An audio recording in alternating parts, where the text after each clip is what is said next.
সুবিধা বাড়াতে হবে। সারা পৃথিবীতে রাষ্ট্রীয় বরাদ্দের যত শতাংশ শিক্ষা ক্ষেত্রে রাখা হয়, বাংলাদেশে তার কয়েক ভাগের এক ভাগও বাংলাদেশের শিক্ষা ব্যবস্থার জন্য সেটা রাখা হয়নি।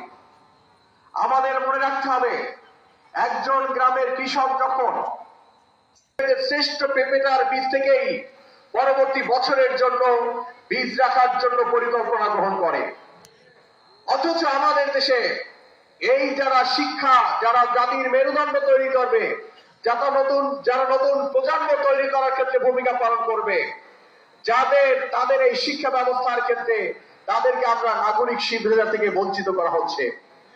অতএব আজকে আমাদের এই শিক্ষকদের যে যৌক্তিক দাবি নিয়ে শিক্ষকরা আন্দোলনের দাবি মেনে নিয়ে তাদেরকে পড়ালেখার সুন্দর পরিবেশের দিকে আমাদের নিশ্চিত করার ব্যবস্থা করা উচিত।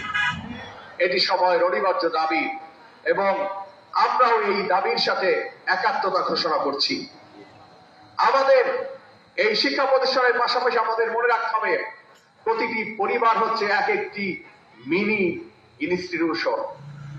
প্রত্যেকটা পরিবার থেকে এই নৈতিক শিক্ষার গোড়াপত্তন হতে হবে। একটি পরিবার আপনি যখন নৈতিক শিক্ষা আপনার ফ্যামিলি থেকে ছোটবেলা থেকেই তৈরি করবেন, এইটাই কিন্তু একটি ফাউন্ডেশন তৈরি করবে। পরবর্তীতে স্কুল কলেজে তার উপরের ইট গাঁথা, রড, সিমেন্ট, টাইলস এগুলো তৈরি করবে, ফাউন্ডেশন কিন্তু আপনার এখান থেকেই হবে। আমার মনে আছে, আমি যখন ছোটবেলায় ক্লাস 2-3-তে পড়ি, আমাদের বাড়ির পাশে এরকম একটি খাল, বড় খালে একটি তাল ভেসে যাচ্ছিল।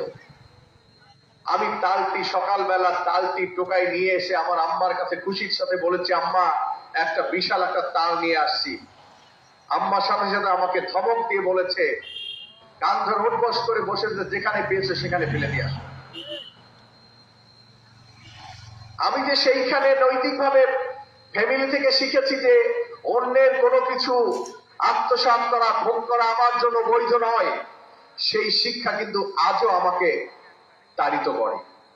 অতএব আপনি যখন আপনার সন্তানকে এইভাবে শিক্ষিত করছি, কিন্তু আমরা নৈতিক শিক্ষা থেকে তাদের দূরে সরিয়ে নিয়েছি, যে কারণে তারা সার্টিফিকেট অর্জন করছে।